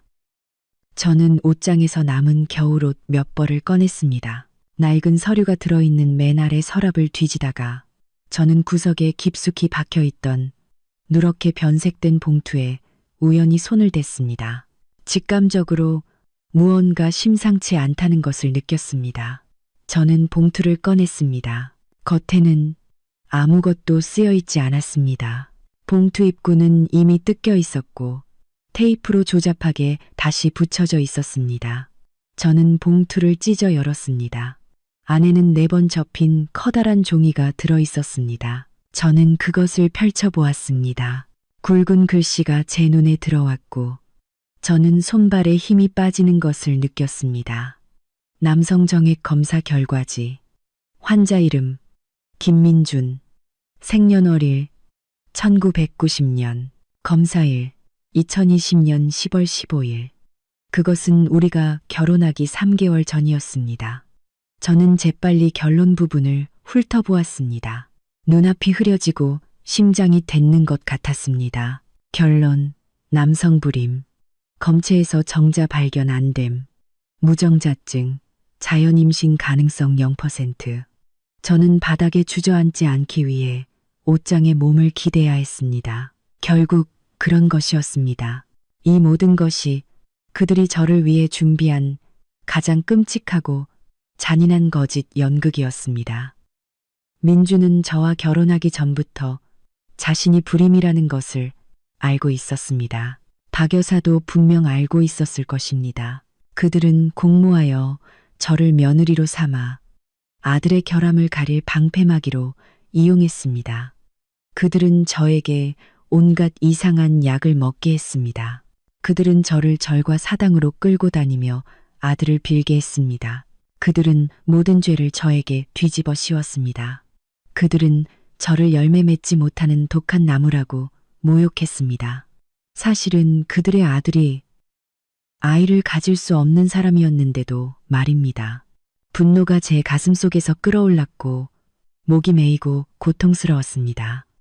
제 청춘의 3년, 제 눈물과 굴욕의 3년, 이 모든 것이 이 가족의 이기심과 비열함 때문이었습니다. 바로 그때 민준이 방으로 들어섰고 제가 검사 결과지를 손에 들고 있는 것을 보고 얼굴이 변했습니다. 그는 그것을 뺏으려고 달려들었습니다. 지수야, 너 지금 뭘 보는 거야? 이리 줘. 저는 뒤로 물러서서 그 종이를 높이 들었습니다. 저는 극도의 혐오감으로 그를 바라보았습니다. 내게서 떨어져. 이 비열한 인간아, 당신은 자신이 불임이라는 것을 오래전부터 알고 있었으면서도 나를 속여 결혼했어. 당신은 어머니와 여동생이 나를 3년 동안 욕하는 것을 보고도 아무 말도 하지 않았어. 당신은 인간이야. 응, 민준. 민준은 제 발 앞에 무릎을 꿇고 주저앉았습니다. 그는 울면서 애원했습니다. 지수야, 제발, 나를 용서해줘. 나 너무 무서웠어. 내가 말하면 네가 나를 떠날까봐 두려웠어. 동네 사람들이 내가 남자 구실을 못한다고 비웃을까봐 두려웠어. 널 사랑하는 건 진심이었어. 사랑, 당신의 사랑은 이렇게 비열한 거짓말이었어. 당신은 용서받을 자격이 없어. 당신은 비겁한 사람이야. 저는 휴대폰으로 검사 결과지를 사진 찍었습니다. 저는 그것을 접어 가방에 넣었습니다. 이것은 내가 가질 거야. 이것은 법정에서 내가 정당한 보상을 받을 증거가 될 거야. 당신과 당신 가족은 두고 봐. 내가 겪은 고통의 날들만큼 당신들에게 대가를 치르게 할 테니. 저는 바닥에 엎드린 민준을 지나쳐 집 밖으로 곧장 나갔습니다. 밖은 햇살이 눈부셨지만 제 마음은 얼음처럼 차가웠습니다. 이 진실은 너무 잔인했지만 저를 완전히 깨어나게 했습니다. 저는 더 이상 이 사람과 이 가족에게 아무런 미련도 없었습니다. 다가올 법적 싸움은 매우 힘들겠지만 저는 이미 승리를 확신하고 있었습니다. 저는 미친 사람처럼 오토바이를 몰고 그 집을 떠났습니다. 제 눈물은 이미 오래전에 말랐지만 분노는 쓰나미처럼 솟아올랐습니다. 저는 호수 옆 한적한 카페에 멈춰서 평정심을 되찾았습니다. 저는 블랙커피 한 잔을 주문했습니다. 커피의 씁쓸한 맛은 시어머니가 3년 동안 저에게 강제로 마시게 했던 검고 역겨운 한약들을 떠올리게 했습니다. 비가 오나 눈이 오나 매일 똑같이 그녀는 항상 제가 마지막 한 방울까지 다 마실 때까지 지켜보았습니다. 마셔라. 자궁을 따뜻하게 하고 난자를 보충해야지. 내 몸이 차가워서 임신이 어려운 거야. 그 거짓말들이 제 귓가에 계속 맴돌았습니다. 결국 시어머니는 아들이 불임이라는 것을 알면서도 저에게 해로운 약을 먹게 했던 것입니다. 그녀는 저를 실험용 쥐나 가문의 모든 죄를 뒤집어 씌우는 쓰레기통처럼 취급했습니다. 저는 시댁 식구들의 결혼식이나 잔치에 갈 때마다 친척들이 저에게 언제 아이를 낳을 것이냐고 몰려와 묻던 것을 기억합니다. 그들은 동정심과 비아냥거림이 섞인 눈빛으로 저를 바라보았습니다. 심지어 어떤 사람은 남편이 아내가 아이를 낳지 못하면 밖에서라도 아이를 얻어야 한다고 독설을 퍼부었습니다. 그때 민주는 고통스러운 척하며 쓴웃음을 지었고 저는 부끄럽고 열등감에 고개만 숙였습니다. 생각할수록 저는 그 가족의 가식적이고 비열한 행태에 혐오감을 느꼈습니다. 그들은 저에게 3년의 젊음뿐만 아니라 인간적인 신뢰까지 빼앗아갔습니다. 그들은 저를 명랑하고 삶을 사랑하던 소녀에서 침울하고 억울한 여자로 만들었습니다. 하지만 바로 이 검사 결과지 덕분에 저는 완전히 정신을 차렸습니다. 저는 더 이상 미련이나 동정심이 없었습니다. 저는 휴대폰으로 검사 결과지를 선명하게 사진 찍었습니다. 저는 그것을 세아에게 바로 보내며 메시지를 남겼습니다. 세아, 나 원인을 찾았어. 나 때문이 아니었어. 이거 좀 봐. 5분 후 세아가 전화를 걸었고 그녀의 목소리는 전화기 속에서 비명을 질렀습니다. 세상에 이 짐승 같은 것들. 그들이 이 정도로 악랄할 줄은 몰랐어. 너는 승리를 확실히 잡았어. 지수야. 이 증거가 있으면 법정에서 네가 100% 승소할 거라고 장담해. 그들은 너에게 명예와 정신적 손해에 대해 배상해야 할 거야. 저는 감정을 억누르기 위해 심호흡을 했습니다. 세아야, 저쪽 가족과 만날 자리를 마련해줘. 나는 모든 것을 확실하게 해결하고 싶어. 더 이상 그들과 하루도 엮이고 싶지 않아. 알았어. 내가 처리할게. 내일 오후 내 변호사 사무실에서 그들에게 정의가 무엇인지 보여줄 거야. 저는 전화를 끊고 잔잔한 호수 표면을 바라보았습니다. 저녁 바람이 제 흐트러진 머리카락을 날렸습니다. 3년 만에 처음으로 저는 진정으로 해방감을 느꼈습니다. 저는 잘못이 없었습니다. 저는 열매 맺지 못하는 독한 나무가 아니었습니다. 저는 평범하고 행복할 자격이 있는 여인이었습니다. 다음 날 오후, 세아의 변호사 사무실에서는 끊어지기 직전의 현처럼 긴장감이 감돌았습니다. 박 여사와 민준이 저와 세아를 마주 보고 앉아 있었습니다. 혜진은 지난번 경찰서 사건 때문에 감이 오지 못했습니다. 박 여사는 오늘 깔끔하게 차려입었지만 얼굴에는 살기가 가득했습니다. 그녀는 여전히 자신이 우위에 있다는 거만한 태도를 유지했습니다. 민주는 웅크리고 앉아 고개만 숙인 채 저와 눈을 마주치지 못했습니다. 세아는 전문적이고 차가운 어조로 회의를 시작했습니다. 박 여사님과 민준 씨, 오늘 두 분을 모신 것은 제 의뢰인 지수 씨와 민준 씨의 이혼 및 재산 분할에 대해 합의하기 위해서입니다. 만약 양측이 합의에 이르지 못하면 저희는 이 사건을 법원에 넘길 것입니다. 박 여사는 책상을 치며 말했습니다. 이혼할 테면 이혼해. 나는 너 같은 못된 며느리는 필요 없어. 하지만 재산은 반반 나눠야지. 지금 살고 있는 집은 부부 공동 명의이니 법적으로 내 아들이 절반을 가져야 해. 지수가 통째로 삼킬 생각은 하지 마. 저는 박 여사를 비웃으며 바라보았습니다. 아직도 집을 나누자고 할 염치가 있으세요? 집값의 7할은 저희 친정 부모님 돈이었어요. 당신 집은 겨우 3할만 보탬을 뿐. 그것도 형식적으로요. 민준 씨는 3년 동안 푼돈 벌어서 가족 부양에 기여한 것도 없는데 무슨 근거로 절반을 요구하세요? 법적 근거로 집 문서가 두 사람 이름으로 되어 있으니 공동 재산이야. 내가 안 나누면 내가 고소할 거야. 세아는 미소를 지으며 안경을 바로잡았습니다. 박 여사님, 진정하세요. 저희는 재산 출처를 증명할 모든 증거를 가지고 있습니다. 게다가 가족법에는 재산 분할 시 기여도와 부부 의무를 위반한 당사자의 귀책 사유를 고려하도록 규정되어 있습니다.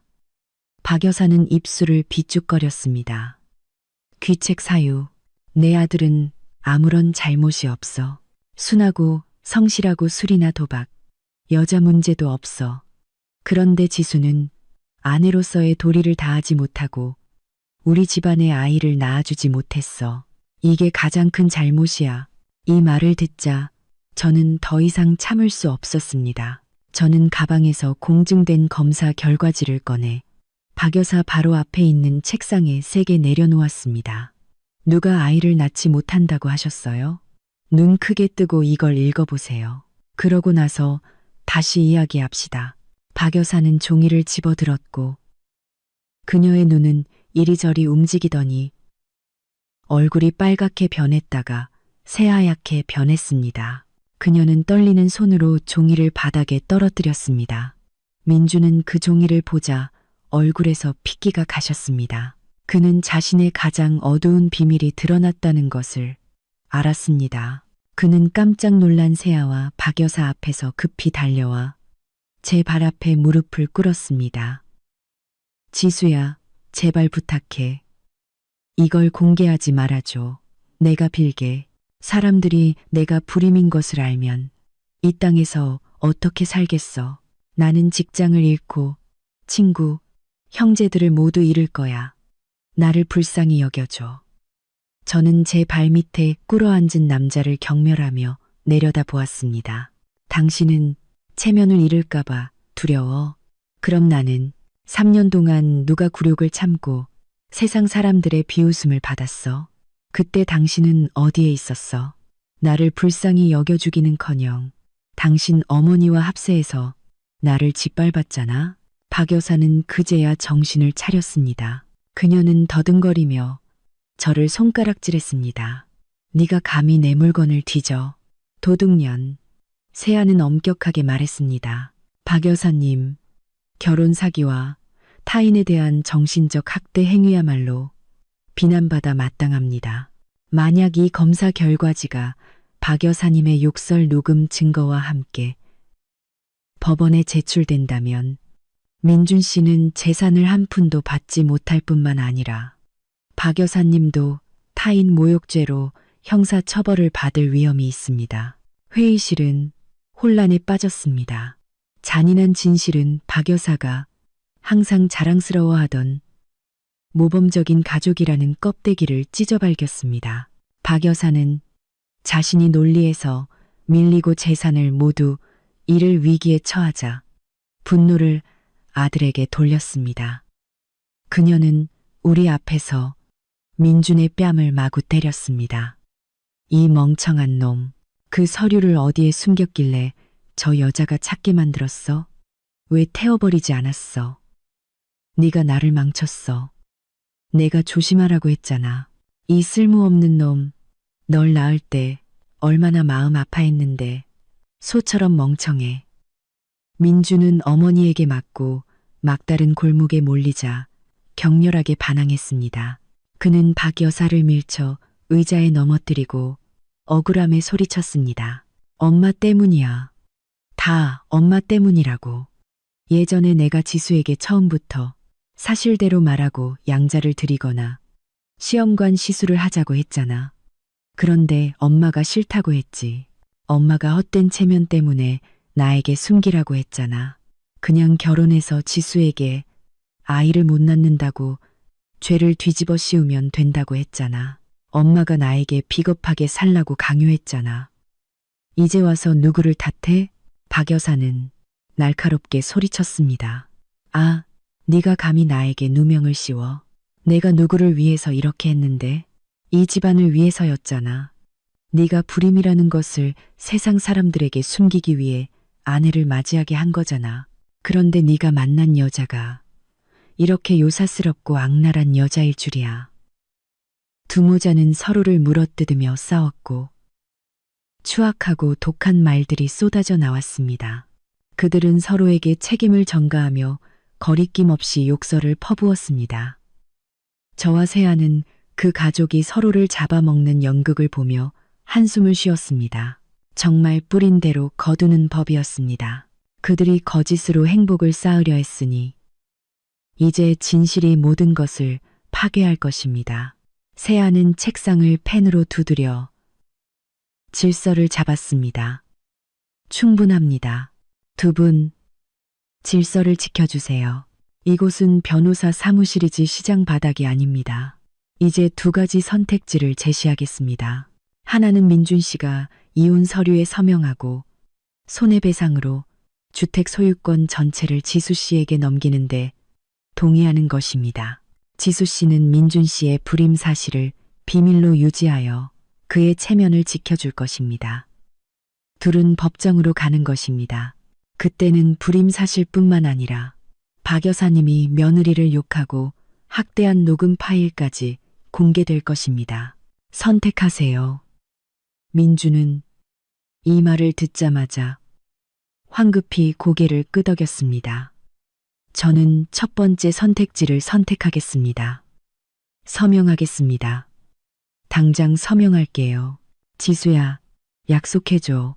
내가 불임이라는 것을 아무에게도 말하지 않겠다고. 박 여사는 벌떡 일어섰습니다. 서명하면 안 돼. 너 미쳤어? 수십억 원짜리 집을 그냥 넘겨주겠다고. 나는 동의 못해. 민주는 소리쳤습니다. 엄마, 조용히 해. 엄마는 내가 직장을 잃기를 바라. 온 마을 사람들이 나에게 침뱉기를 바라. 나는 이 가식적인 삶이 지긋지긋해. 다 돌려줘 버려. 말을 마친 민주는 책상 위에 이혼 서류와 재산 분할 합의서를 낚아채 휙 서명했습니다. 그는 서명을 마친 후 책상에 얼굴을 묻고 서럽게 울었습니다. 늦고 비겁한 눈물이었습니다. 저는 민준의 서명이 있는 서류를 들고 마음이 가벼워졌습니다. 마침내 저는 저의 정당한 권리를 되찾았습니다. 민준이 막 서명을 끝냈을 때 박 여사의 전화가 요란하게 울렸습니다. 그녀는 짜증스럽게 전화를 받았습니다. 여보세요. 누군데? 지금 바빠. 전화기 저편에서 혜진의 비통한 울음소리가 들렸고 그 사이에 고함과 물건 부수는 소리가 섞여 있었습니다. 엄마, 집에 와서 나 좀 살려줘. 도연 오빠네 가족이 집으로 몰려와서 물건을 부수고 있어. 그들이 약혼 예물 돌려달라고 하고 명예손해배상금도 내놓으래. 엄마, 그들이 나를 너무 심하게 때렸어. 박 여사는 이 말을 듣자 얼굴이 잿빛으로 변했습니다. 그녀는 휴대폰을 바닥에 떨어뜨렸습니다. 망했다. 맙소사. 내 팔자가 왜 이래.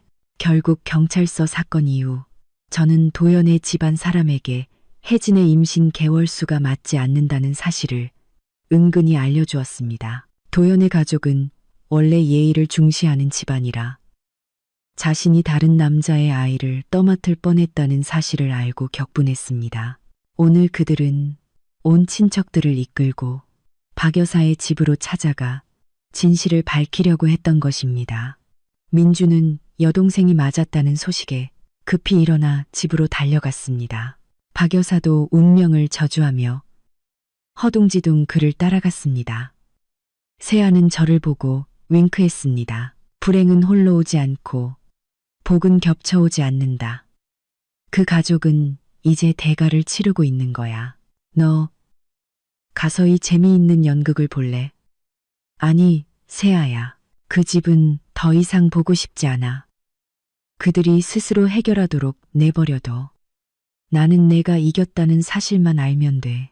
그렇게 말했지만 그날 밤 저는 이웃들의 이야기를 통해 박 여사의 집이 끔찍한 난장판을 겪었다는 것을 알게 되었습니다.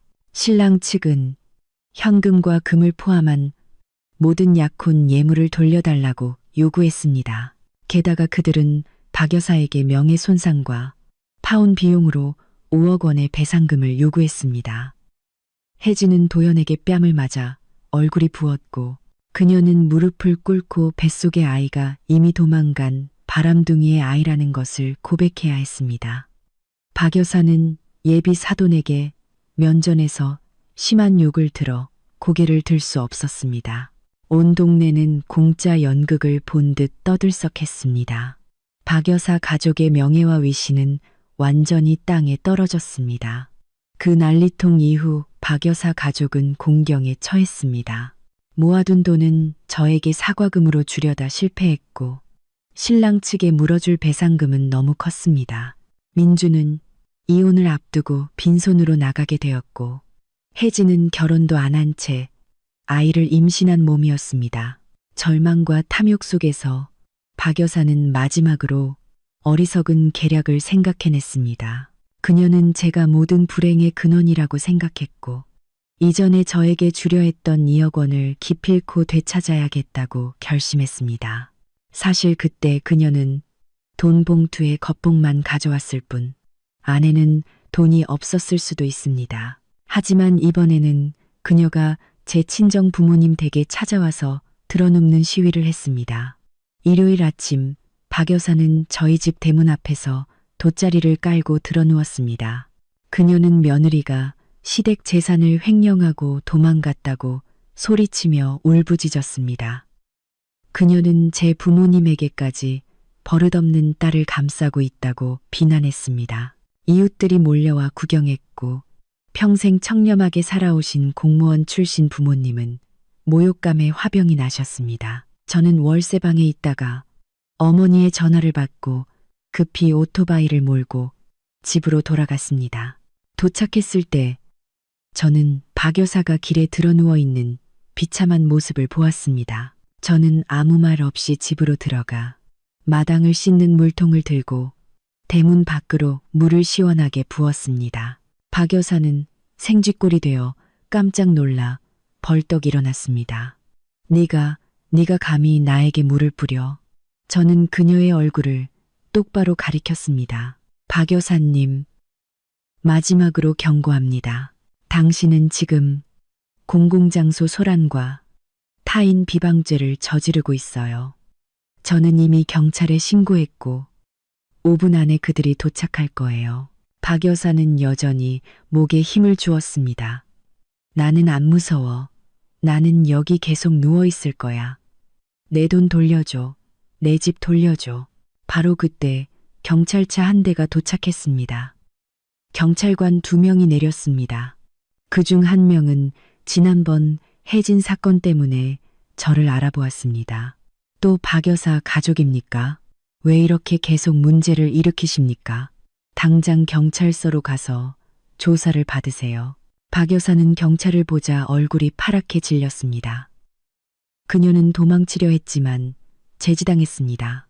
경찰서에서는 그녀가 드러누워 소란을 피우고 비방하는 장면을 이웃들이 촬영한 영상 증거를 토대로 박 여사에게 행정처벌이 내려졌고 다시는 제 가족을 괴롭히지 않겠다는 각서를 쓰도록 강제되었습니다.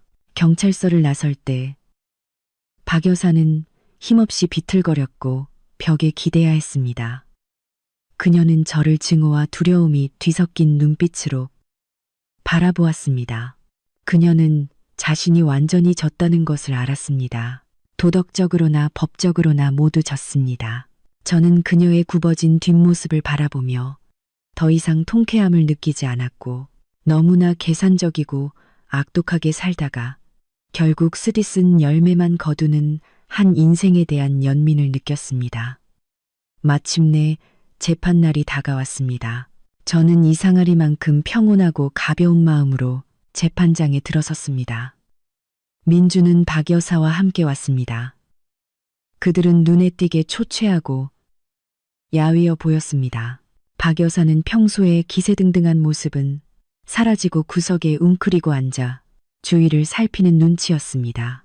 양측이 이미 사전에 합의했고 자녀나 재산 분쟁이 없었기 때문에 재판은 매우 신속하게 진행되었습니다. 판사는 저에게 마지막으로 물었습니다. 지수 씨는 이혼을 확신합니까?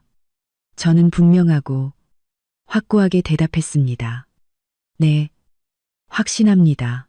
이 결혼은 이미 오래전에 끝났습니다. 판사는 민준에게로 시선을 돌렸습니다. 민준 씨는 의견이 있습니까? 민준은 고개를 숙인 채 목이 메인 소리로 중얼거렸습니다. 저는 그녀의 요구대로 이혼에 동의합니다. 판사의 망치 소리가 나무 책상에 울려 퍼졌고 그것은 저의 비극적인 결혼 생활의 끝을 알리는 종소리였습니다.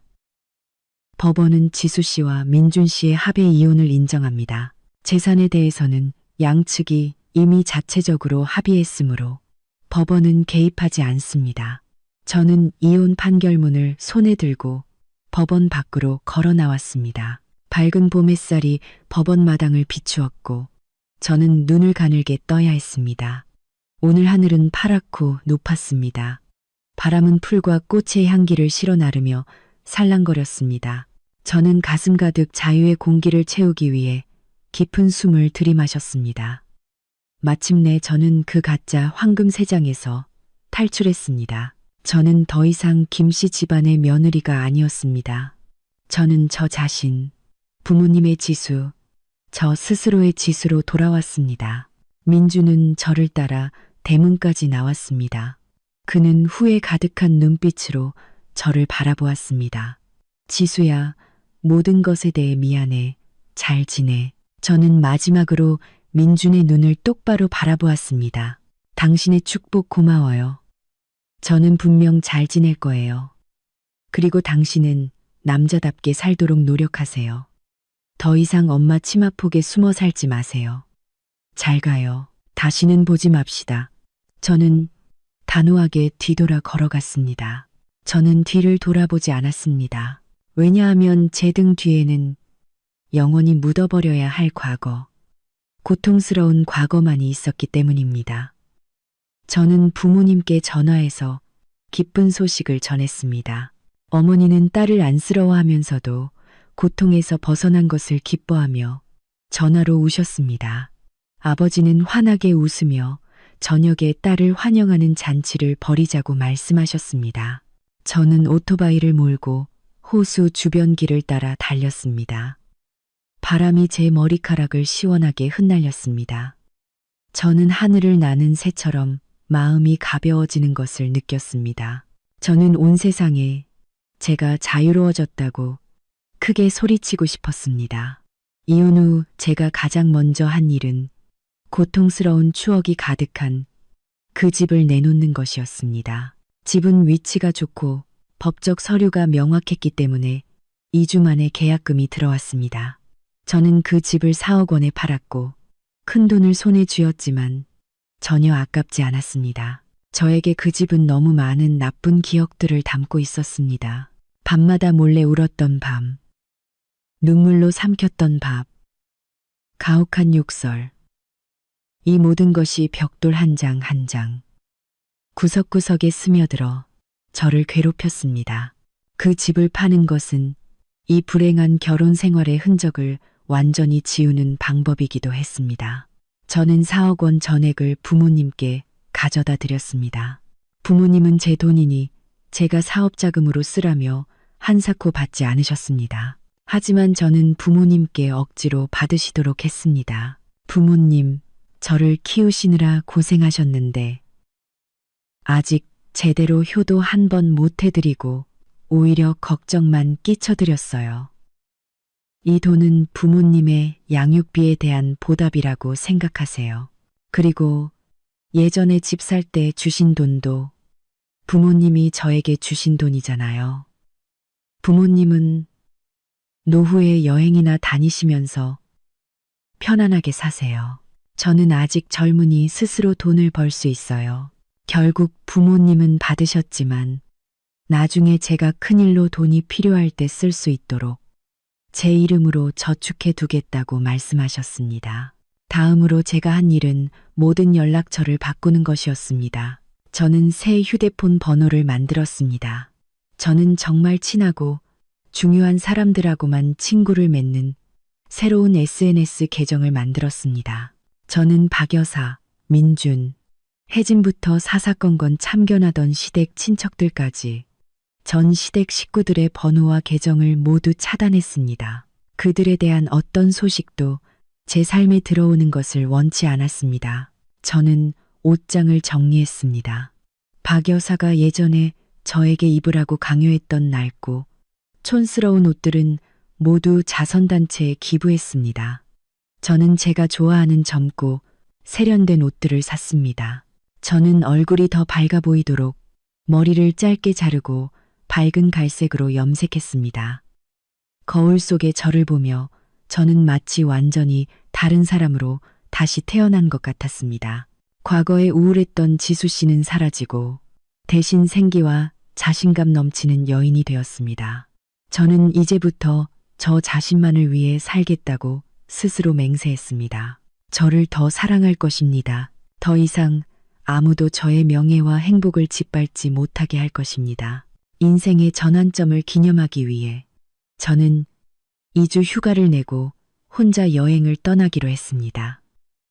제가 선택한 곳은 몽환적인 꽃의 도시 제주도였습니다. 저는 짐을 꾸려 떠났습니다. 아무런 얽매임도 걱정도 없었습니다. 제주도는 차갑지만 달콤한 추위로 저를 맞이했습니다. 저는 푸른 소나무 숲 속에 아늑하게 자리 잡은 작은 나무집을 빌렸습니다. 이른 아침에는 일찍 일어나 오름 위로 구름 사냥을 하러 갔습니다. 발 아래 하얗게 피어오르는 구름바다는 마치 신선 세계처럼 아름다웠습니다. 저는 두 팔을 활짝 벌리고 맑고 순수한 공기를 가슴 가득 들이마셨습니다. 오후에는 호수 옆에서 따뜻한 커피를 마시며 지나가는 사람들을 구경했습니다. 제 마음은 호수 표면처럼 고요했습니다. 이곳의 자연은 제 마음의 상처를 달래고 치유해주는 것 같았습니다. 저는 야시장을 돌아다니며 길거리 음식을 먹고 따뜻한 콩국을 마셨습니다. 저는 오래되고 이끼 낀 고풍스러운 빌라들을 구경하며 언덕길을 방황했습니다. 저는 활짝 웃으며 많은 사진을 찍었습니다. 어느 날 저녁 라이브 음악 카페에 앉아 있는데 낯선 번호로 문자 메시지가 왔습니다.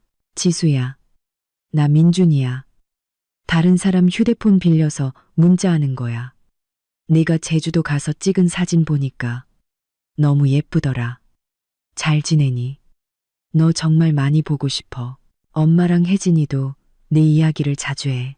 엄마가 많이 후회한다고 하셨어. 혹시 저는 문자를 다 읽기도 전에 비웃음을 터뜨렸습니다. 또다시 늦은 후회의 노래였습니다. 분명 제가 집을 팔아 돈이 생기고 예뻐진 것을 보고 다시 붙잡으려는 속셈일 것입니다. 아니면 그들의 현재 삶이 너무 비참해서 예전의 며느리를 그리워하는 것일 수도 있습니다. 저는 답장하지도 욕하지도 않았습니다. 저는 조용히 그 번호를 차단했습니다. 저에게 그들은 이제 남과 다름없었고 단 1초라도 신경 쓸 가치가 없었습니다. 저는 휴대폰을 끄고 내일은 떠날 거야 라는 노래의 감미로운 멜로디에 몸을 맡겼습니다. 맞습니다. 내일 저는 저의 여정을 계속할 것입니다. 햇살과 꽃이 가득한 여정을. 제주도 여행을 마친 저는 넘치는 에너지로 도시로 돌아왔습니다. 저는 처녀 시절부터 간직했던 꿈, 바로 플라워 아트 숍을 여는 꿈을 실현하기로 결정했습니다. 모아둔 자금과 부모님의 도움으로 저는 구시가지의 작고 예쁜 가게를 빌렸고 제 손으로 직접 꽃집을 디자인하고 장식했습니다. 저는 꽃집 이름을 행복한 꽃집이라고 지었습니다. 개업식 날 예전 친구들과 동료들이 축하해주기 위해 많이 찾아왔습니다. 세아는 커다란 꽃바구니를 들고 와서 저를 꼭 안아주었습니다. 축하해, 사장님. 내가 너무 자랑스러워. 지수야. 봐. 인생의 짐을 털어내니 인생이 바로 꽃길이 되잖아. 저의 꽃집은 섬세하고 독특한 꽃꽂이 스타일과 항상 밝고 친절한 주인 덕분에 곧 많은 고객을 유치했습니다. 저는 아침부터 저녁까지 바빴지만 항상 즐거웠습니다. 제가 좋아하는 일을 하고 경제적으로 자립하는 것이 가장 큰 행복이었습니다. 가끔 예전 지인들을 통해 시댁 가족의 소식을 들었습니다. 그들의 삶은 이제 비참하다고 했습니다. 민주는 불임이라는 소문 때문에 아무도 결혼하려 하지 않았습니다. 그는 직장에 다닐 때도 동료들의 수군거림을 듣고 괴로워했고 결국 실직하고 하루 종일 술에 취해 지냈습니다. 혜진은 파혼 사건과 혼전 임신으로 인한 불명예 후딸을 낳았지만 아무도 아이 아빠를 자처하지 않았습니다. 그녀는 산후 우울증에 시달렸고 성격은 더욱 짜증스럽고 미쳐 날뛰며 하루 종일 집안에서 아이를 때리고 욕했습니다. 박 여사는 눈에 띄게 늙어 보였습니다. 그녀는 술에 찌든 아들을 돌봐야 했고 아버지 없는 외손녀도 키워야 했으며 이웃들의 비난도 견뎌야 했습니다. 그녀는 종종 집 문 앞에 앉아 멍하니 저의 이름을 중얼거린다고 했습니다. 옛날에 내가 지수에게 잘해줬더라면 이렇게 되지는 않았을 텐데. 저는 그 말을 듣고 가볍게 웃을 뿐이었습니다. 인과응보의 법칙은 누구도 피할 수 없습니다. 그들이 바람을 뿌렸으니 당연히 폭풍을 거두어야 했습니다. 저는 통쾌하지도 동정하지도 않았습니다. 그것이 그들이 선택한 삶의 대가였습니다. 황금빛 햇살이 쏟아지는 어느 가을 오후, 제 꽃집은 손님이 뜸했습니다. 제가 장미 몇 송이를 다듬고 있는데 문종이 울렸습니다. 세아가 낯선 남자와 함께 들어왔습니다. 그는 키가 크고 얼굴이 온화했으며 눈빛이 총명했습니다. 그는 평범한 흰색 셔츠를 입었지만 세련된 분위기를 풍겼습니다. 세아는 활짝 웃으며 소개했습니다. 지수야, 이 사람은 내 사촌 오빠 광이야. 프랑스에서 유학하고 돌아왔어. 그는 농업대학 교수인데 꽃을 정말 좋아해서 오늘 내가 엄마 생신 선물로 줄 꽃을 내게 상담받으라고 데리고 왔어. 저는 서둘러 일어나 인사했습니다. 안녕하세요, 광씨. 꽃 구경하세요. 광씨는 따뜻한 가을 햇살 같은 미소를 지으며 저를 바라보았습니다. 안녕하세요, 지수씨. 세아가 당신 이야기를 많이 했어요. 오늘 만나보니 이야기보다 더 솜씨가 좋고 아름다우시네요. 저는 얼굴이 빨개졌습니다. 우리는 꽃에 대해 이야기하기 시작했습니다. 광 씨는 꽃에 대해 매우 깊은 지식을 가지고 있었습니다. 그는 저에게 프랑스의 광활한 라벤더 밭과 꽃 종류별 의미에 대해 이야기해 주었습니다. 저는 그의 말 한마디 한마디를 놓치지 않으려 귀 기울였습니다. 결국 우리는 공통점이 많다는 것을 알았습니다. 둘 다 자연을 사랑하고 평온함을 좋아하며 진정한 가치를 소중히 여겼습니다. 운명적인 만남 이후 광 씨는 제 꽃집에 더 자주 들렀습니다. 어떤 때는 어머니에게 줄 꽃다발을 사러 오고 어떤 때는 동료들에게 줄 선물을 사러 오고 또 어떤 때는 그저 차 한 잔 마시며 저와 대화하기 위해 들렀습니다. 점차 우리 둘 사이의 감정은 정원 속의 꽃처럼 자연스럽고 부드럽게 피어났습니다. 광 씨는 저의 과거를 알고 있었지만 전혀 개의치 않았습니다. 그는 저의 강인함과 역경을 이겨내려는 의지를 존중한다고 말했습니다. 그는 남은 인생 동안 저를 보호하고 행복을 가져다주는 사람이 되고 싶다고 했습니다. 1년 후 꽃집 개업 기념일 바로 그날, 광 씨는 해바라기가 가득한 꽃밭 한가운데서 저에게 무릎을 꿇고 청혼했습니다. 지수야, 나와 결혼해 줄래? 다시는 너에게 눈물 흘리게 하지 않겠다고 약속할게. 너와 함께 우리만의 행복한 꽃밭을 가꿀 거야. 저는 울었지만 그것은 완전한 행복의 눈물이었습니다. 저는 고개를 끄덕이며 승낙했습니다. 저희의 결혼식은 가족과 친한 친구들의 축복 속에서 따뜻하고 소박하게 진행되었습니다. 부모님은 딸이 평온한 안식처를 찾은 것을 보고 입이 다물어지지 않을 정도로 웃으셨습니다. 광 씨가 제 손을 꽉 잡고 식장으로 들어가는 모습을 보며 저는 지나간 모든 풍파에 감사했습니다. 그 시련 덕분에 저는 제 자신의 가치를 소중히 여기는 법을 배웠고 진정한 행복이 어디에 있는지 알게 되었습니다. 이 세상은 매우 공평합니다. 한쪽 문이 닫히면 다른 문이 열리기 마련입니다. 우리가 어둠을 헤쳐나갈 용기만 있다면 길 끝에는 항상 눈부신 빛이 기다리고 있을 것입니다. 그리고 저에게 가장 달콤한 복수는 바로 행복하고 찬란한 삶을 사는 것이었습니다. 마지막 순간까지 들어주신 구독자 여러분께 진심으로 감사드립니다. 다음 영상에서 뵙겠습니다. 감사합니다.